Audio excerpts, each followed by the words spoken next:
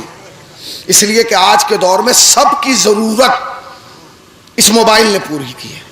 اماں کی جگہ، ابا کی جگہ، بھائیوں کی جگہ، عالم کی جگہ، فقی کی جگہ، طبیب کی جگہ، ڈاکٹر کی جگہ، انجینئر کی جگہ، وید کی جگہ، ہر جگہ یہ موبائل آیا ہوا ہے۔ تو پھر اسے موبائل کیوں کہہ رہے ہو؟ حضرت موبائل کو حضرت لگاؤ۔ جب لوگوں نے ایسے ایسوں کو حضرت کہہ دیا، بھیا یہ تو حضرت موبائل ہے، اس کا استعمال اچھائی میں بھی ہوتا ہے، برائی میں بھی ہوتا ہے۔ سب سے پہلے کیا ڈھونڈتے ہیں؟ موبائل۔ اور خدا نہ خواستہ موبائل نہ ملے آپ کو، پورے پریوار، پورے خانوادے کو، پورے گھرانے کو اسی پہ لگا دیں گے، اے موبائل ڈھونڈو، گیا کہاں ہے؟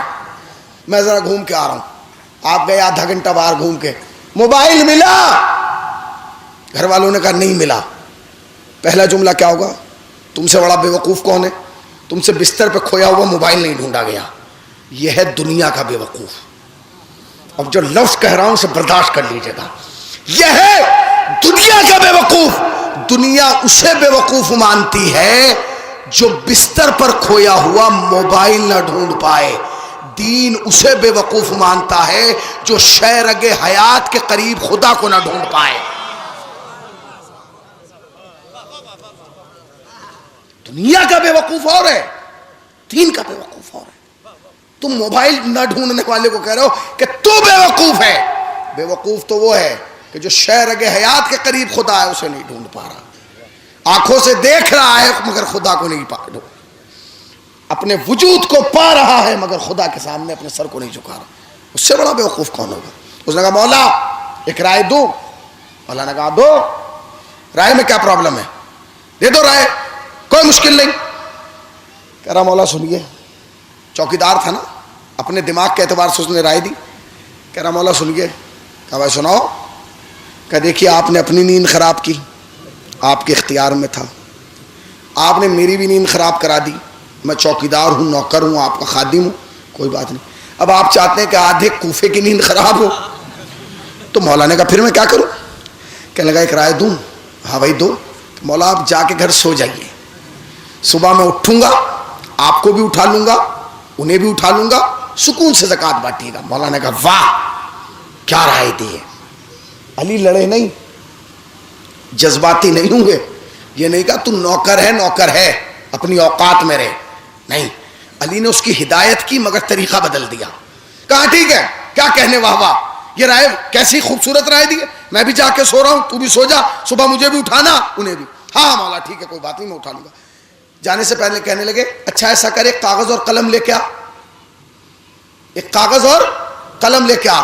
جملہ کہوں، دوڑ کے گیا اور کاغذ اور قلم لے کے آیا۔ حیرت سے نہ دیکھیے، حیرت سے نہ دیکھیے کہ کاغذ اور قلم کیوں لے آیا، اس لیے کیونکہ چوکیدار تھا مگر شریف تھا، چوکیدار تھا مگر شریف تھا کہ معصوم کے کاغذ قلم مانگنے پہ دے دیا۔ کچھ اتنے بڑے خبیث تھے کہ نبی کاغذ قلم مانگتا رہا، نہ انہوں نے کاغذ دیا نہ انہوں نے قلم دیا۔ لے آیا قلم، کاغذ قلم لے آیا۔ مولا نے کہا اس پہ لکھو۔ کہنے لگا فہرست بھی صبح ہی بنائیں گے، فہرست۔ علی نے کہا فہرست نہیں، اس پہ یہ لکھ کہ تو صبح تک زندہ رہے گا۔ علی کہاں بیٹھے ہیں بھائی، اس پر لکھ کہ تو صبح تک، قلم پھینک دیا۔ واہ، میں کیسے لکھ دوں؟ ہو سکتا ہے آپ ادھر نکلیں میں ادھر نکل جاؤں۔ مولا نے کہا واہ، اپنی گارنٹی ہے نہیں اور پورے کوفے کی گارنٹی لے رہا ہے، اور یہ کہہ رہا ہے صبح مجھے بھی اٹھائے گا، انہیں بھی اٹھائے گا۔ اب اس کے بعد جو علی نے جملہ کہا وہ تاریخ شیعت نہیں، تاریخ انسانیت کے ماتھے کا جھومر ہے۔ علی نے اس چوکیدار کی طرف متوجہ ہو کے کہا اور چوکیدار یاد رکھ، اگر صبح ہونے سے پہلے ان میں سے ایک بھی مر گیا جس کا حق زکوٰۃ میں، تو زندہ رہ سکتا ہے، علی زندہ نہیں رہے گا۔ تو زندہ رہ سکتا ہے، اس کا مطلب کیا ہے؟ کسی کی کوئی گارنٹی، پھر بھی کوئی گارنٹی دے دوں، دے دوں۔ سنیے گارنٹی کیا ہے؟ دیکھیں زندگی کی اتنی ہی گارنٹی ہے. مول صاحب موجود ہیں, بزرگ ہیں, سرپرست ہیں, بس اتنی ہی گارنٹی ہے قبلہ کہ جتنی گزاری ہے اتنی بچی نہیں, اور جتنی بچی ہے اس کا تمہیں پتہ نہیں. جتنی گزاری ہے اتنی بچی نہیں ہے, اور جتنی بچی ہے اس کا تمہیں پتہ نہیں ہے, پتہ ہی نہیں کب کیا ہو جائے, کیسے ہو جائے. ارے مولانا اللہ نے سب سے اچھا انسان کو بنایا تھا, اتنا اچھا بنایا, اتنا اچھا بنایا, اس کے سر پہ لقد کرمنا بنی آدمہ کا تاج رکھا, اس کی کمر میں احسن تقویم کا پٹکا باندھا, اس کے قدموں میں اشرف المخلوقات کی نالین پہنائی, تاکہ اس کے قد و قامت کے برابر دنیا میں کوئی اور نظر نہ آئے. ٹھیک ہے جی, کوئی بات نہیں, اس سے افضل, اس سے اعلیٰ, اس سے بہادر, اس سے شجاع کوئی ہے ہی نہیں. میں نے ایک دن تقریر میں کہہ دیا کہ انسان سے زیادہ طاقتور کوئی ہے ہی نہیں. مجلس میں ہر قسم کا آدمی ہوتا, اور ہر قسم کے آدمی سے کے حلق سے مجلس اترتی بھی نہیں ہے. اس نے کہا ادھر آئیے حسینی صاحب, کیا کہہ رہے تھے, سب سے طاقتور اللہ نے ہمیں بنایا. میں نے کہا, کہنے لگے ذرا دیوار میں بت ماریے. میں نے کہا میں تو نہیں ماروں گا. کہ نہیں ماریے, آپ تو طاقتور ہیں. کہ نہیں ماریے. اب جو مارا تو کہنے لگا بتائیے دیوار پہ اثر ہو رہا ہے یا ہاتھ پہ. میں نے کہا درد تو ہاتھ پہ ہو رہا ہے. کہنے لگا ابھی ہاتھی بلوا رہے ہیں, اس سے ٹکر لگوائیں گے, پھر پوچھیے گا ہاتھی پہ اثر ہوگا یا آپ پہ, دیوار پہ. میں نے کہا نہیں پھر تو دیوار پہ ہوگا. تو کہنے لگے طاقت میں تو ہاتھی زیادہ ہے, آپ اشرف المخلوقات بنے کیوں گھوم رہے ہیں. تو صحیح ہے, جب طاقت میں وہ زیادہ ہے تو اسے اشرف ہونا چاہیے, اسے اعلیٰ ہونا چاہیے, اسے افضل ہونا چاہیے. چوڑے ہم ہوئے گھوم رہے ہیں. اس نے کہا آپ کہہ رہے ہیں کہ آپ رفتار میں زیادہ ہیں, آپ بھی دوڑیے اور گھوڑا بھی دوڑے گا. آپ دوڑیں گے 2 کلومیٹر آپ جائیں گے, اور گھوڑا 10 کلومیٹر دوڑے گا نارمل, تو اشرف تو اسے ہونا چاہیے. آپ کیوں کود رہے ہیں؟ ہیبت میں آپ زیادہ ہیں یا شیر؟ پورا جلال پور یہاں کے ٹہلنے لگے, آپ کو کوئی فرق پڑے گا؟ مگر پتہ چل جائے کہ باہر ایک کربلا کے درگاہ کے باہر ایک شیر نظر آیا, حالات کیا ہوں گے بیان نہیں ہو سکتے. بس یہ ہے کہ ایک آدمی دوسرے آدمی سے پہلے کوشش کرے گا کہ یہاں سے فوراً فرار اختیار کیا جائے, تو سب کچھ ہو. اور کہنے لگے کہ زہر آپ میں زیادہ ہے یا سانپ میں؟ میں نے کہا زہر تو سانپ میں زیادہ ہے. تو کہنے لگے پھر آپ اشرف کیوں ہیں؟ مگر اس کا جواب دیا ایک نے بہت پیارا. اس نے کہا ٹھیک ہے طاقت میں تو ہاتھی زیادہ ہے, مگر اگر انسان اپنی پہ آ جائے نا تو ہاتھی کو اسٹول پہ بٹھا دیتا ہے. آپ نے بیٹھے ہوئے دیکھا کہ نہیں؟ ایسے جیسے میں جرمن میں تقریر کر رہا ہوں, امریکہ میں میرا خطاب ہے, انہوں نے دیکھا ہی نہیں. اب یہ اگر دیکھا ہے تو بولو کہ دیکھا ہے. آپ نے ہاتھی کو اسٹول پہ بیٹھے ہوئے دیکھا ہے؟ کون بٹھاتا ہے؟ انسان بٹھاتا ہے. اس کا مطلب کیا ہے؟ اس کا مطلب یہ ہے کہ انسان اس سے زیادہ طاقتور ہے کیونکہ بٹھا دیا, کیونکہ اس کے پاس عقل ہے. عقل ہے, اس عقل کا اس نے استعمال کیا, بٹھا دیا. گھوڑا رفتار میں بہت زیادہ ہے, بہت تیز دوڑتا ہے, بہت تیز بھاگتا ہے, مگر انسان نے ایک لگام اپنی عقل کی بنیاد پر پیدا کی. اس لگام کو جیسے ہی منہ میں ڈالا, بھاگتا ہوا گھوڑا, کودتا ہوا گھوڑا, دلتی مارتا ہوا گھوڑا سینٹر میں آ گیا. لگام, یہ لفظ لگام میں نے جان بوجھ کے کہا ہے. جیسے ہی لگام منہ میں ڈالا, جیسا ہی گھوڑا ہو, کتنا ہی بگڑا ہوا ہو, اپنی پشت پہ نہ بیٹھنے دے, فوراً سکون میں آ جاتا ہے. پتہ نہیں اس نے کیا پیدا کیا. سنیے, یہ جو دین ہے نا یہ ایک لگام ہے. دین کی مثال مثل لگام کے. وہ جو تمہارے منہ میں شریعت کا ایک لگام ہے نا, اسے دین کہا جاتا ہے, تاکہ تم دائیں بائیں نہ جاؤ, تم ادھر ادھر نہ جاؤ, تم یہاں وہاں نہ جاؤ, تم الٹا سیدھا نہ کھاؤ, تم اچھی بری نہ سنو, تاکہ وہ دین ایک لگام ہے. ٹھیک ہے جی, انسان عقل مند ہے, اس نے لگام پیدا کر دیا. شیر بڑا خوخار تھا, انسان نے کام کیا, اتنا بڑا کام کیا کہ اسے آگ کے دائرے سے کبھی نکالتا ہے کبھی واپس بھیجتا ہے. تو طاقتور کون ہوا؟ انسان. مگر یہ بتائیے کہ زہر آپ میں زیادہ ہے یا سانپ میں؟ بولیے. سانپ میں. غلط, رانگ. آپ غلط پہ ہیں, آپ کا جواب غلط ہے. بھیا سانپ میں نہیں ہے, زہر بھی ہم میں ہی زیادہ ہے.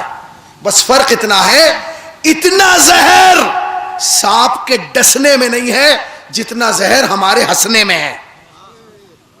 آپ کا بے جا ہنسنا، بے وقت ہنسنا، بے موقع ہنسنا، بے محل ہنسنا سانپ کے زہر سے زیادہ زہریلا. اس لیے کہ بے جا ہنسنا کسی کی شخصیت کو ختم کر سکتا ہے، کسی کے وقار کو ختم کر سکتا ہے، کسی کے منصب کو ختم کر سکتا ہے، کسی کی حیثیت کو ختم کر سکتا ہے. اسی لیے اسلام نے کہا کہ تم ہنسنا تو سوچ سمجھ کے ہنسنا، کہیں ایسا نہ ہو کہ تیرے ہنسنے میں سانپ کے ڈسنے سے زیادہ زہر ہو. اپنی ہنسنے، جو اسلام تمہیں ہنسنے کی اجازت ڈھنگ سے نہیں دے رہا ہے کہ ہنسو تو سوچ سمجھ کے ہنسنا، بے وجہ نہ ہنس لینا، کوئی تمہارا ہنسنا شخصیت کو نہ ختم کرنا. سب کچھ تو انسان کو دے دیا، ایک چیز نہیں دی. وہ چیز جانتے کیا ہے؟ اسے یہ نہیں بتایا کہ اسے مرنا کب ہے. یہ جہاز میں اڑ رہا، جہاز اڑ بھی رہا ہے، اڑا بھی رہا ہے اور اس میں بیٹھا بھی ہے، مگر یہ نہیں پتا کہ موت کب آنا ہے. یہ ٹرینوں میں سفر کر رہا ہے مگر اسے یہ نہیں پتا کہ موت کب آنا ہے. یہ فٹ بال کھیل رہا ہے مگر اسے یہ نہیں پتا کہ موت کب آنا ہے. بس ایک واحد چیز ایسی ہے جو اس کے علم سے باہر ہے. اگر اسے یہ پتا ہوتا کہ مجھے کب مرنا ہے، یہ کسی کے کنٹرول میں نہ آتا. سن لیجئے، اے پروردگار کتنا اچھا ہوتا جب تو نے ہمیں اس دنیا میں بھیجا تھا تو ایک ایوریج رکھ کے بھیجتا کہ جو بھی اس دنیا میں آیا ہے 100 سال سے پہلے نہیں مرے گا. اللہ نے کہا میں کمپنی تھوڑی کھول رہا ہوں کہ پیٹرول کی 15 سال چلے گی اور ڈیزل کی 10 سال. میں نے انسان بنایا ہے، اپنی مرضی سے بھیجا ہے، اپنی مرضی سے بلاؤں گا. اچھا ٹھیک ہے پروردگار، کم سے کم تو نے سب کی ایک ایج نہیں رکھی تو ایسا کر دیتا سب کی الگ الگ رکھتا، مگر اتنا کرتا کہ ہر پیدا ہونے والے بچے کے ہاتھ پر ڈیٹ لکھی ہوتی، 70 سال، 50 سال، 80 سال، 85 سال. سچ بتائیے کیا اللہ ایسا کر نہیں سکتا تھا؟ کر سکتا تھا؟ ہو سکتا تھا ایسا؟ اب آپ کو اس پہ بھی یقین نہیں ہے. ارے بھائی ایسا ہو سکتا تھا کہ نہیں؟ ہو سکتا تھا.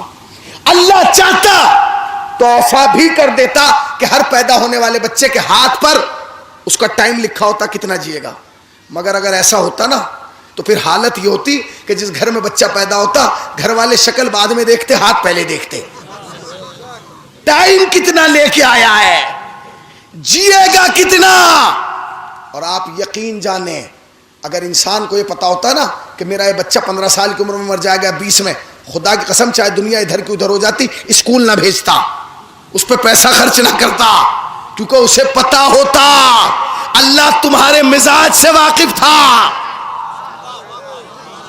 اللہ تمہارے مزاج سے واقف تھا کہ اگر میں نے یہ کر دیا تو یہ اپنی محبت کو بھی، جو اولاد کی محبت ہے، اسے بھی بالائے طاق رکھ دے گا. اس لیے اس نے اسے صیغہ راز میں رکھا کہ ٹھیک ہے اب تمہیں پتہ ہی نہیں کہ جس پہ ہم پیسہ لگا رہے ہیں، جس کو ہم MBBS بنا رہے ہیں، جیے گا کہ نہیں ڈگری تک، مگر آپ لگا تو رہے، محبت برقرار ہے. ہر بچے کی محبت برابر ہے، جو 20 سال میں مرنا ہے اس کی بھی، اور جو 32 سال میں مرنا ہے اس کی بھی، اور جو 52 سال میں مرنا ہے اس کی بھی، کیونکہ اللہ نے اسے صیغہ راز میں رکھا. نتیجہ کیا؟ نتیجہ یہ کہ موت آتی ہے بچے کو لے جاتی ہے، موت آتی ہے جوان کو لے جاتی ہے، موت آتی ہے بوڑھے کو لے جاتی ہے، موت آتی ہے شکم مادر سے لے جاتی ہے، موت آتی ہے آغوش مادر سے لے جاتی ہے، موت آتی ہے صحن خانہ سے لے جاتی ہے. کبھی کبھی تو ایسا ہوتا ہے کہ بچپن والے چلے جاتے ہیں اور 55 والے گھر میں رہ جاتے ہیں. ہوتا ہے کہ نہیں؟ ہوتا ہے. یہ کیا کرے بھائی، چل تو کسی کی بھی نہیں رہی. کس کی چل رہی ہے؟ جو اللہ سے بات کرے. ہماری نہیں چل رہی. مگر ایک نبی تھا جس کا نام ہی، لقب ہی کلیم اللہ تھا. پہنچ گئے طور پہ، موسیٰ کوئی سوال؟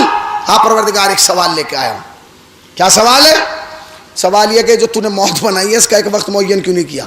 یہ بچے کو لے جا رہی ہے، جوان کو لے جا رہی ہے، بوڑھے کو لے جا رہی ہے، آغوش مادر سے لے جا رہی ہے، ایسے لے جا رہی ہے، ویسے لے جا رہی ہے. کوئی ٹائم ہی نہیں ہے، کوئی وقت ہی نہیں ہے، کوئی سسٹم نہیں ہے. اللہ نے کہا موسیٰ جب طور پہ آئے تھے تمہاری قوم کیا کر رہی تھی؟ کہیں گے پروردگار کھیتی کر رہی ہے، کاشتکاری کر رہی ہے. کہ کون سی فصل بونے جا رہے ہیں اب؟ کہ گیہوں. کہ تو تم یہاں کھڑے ہوئے کیا کر رہے ہو؟ جاؤ تم بھی گیہوں بو، چلے جاؤ. جناب موسیٰ طور سے آ گئے. کیا کروں؟ کہ ایسا کرو ایک زمین کا ٹکڑا لو، اسے تیار کرو اور اس پہ کھیتی کرنا. جناب موسیٰ نے وہ کھیتی کے لیے ٹکڑا چنا، اسے تیار کیا، اس میں ہل چلایا، اسے جوتا، آمادہ کیا، کیا کرے؟ کب اس میں گیہوں کا دانہ ڈال دو،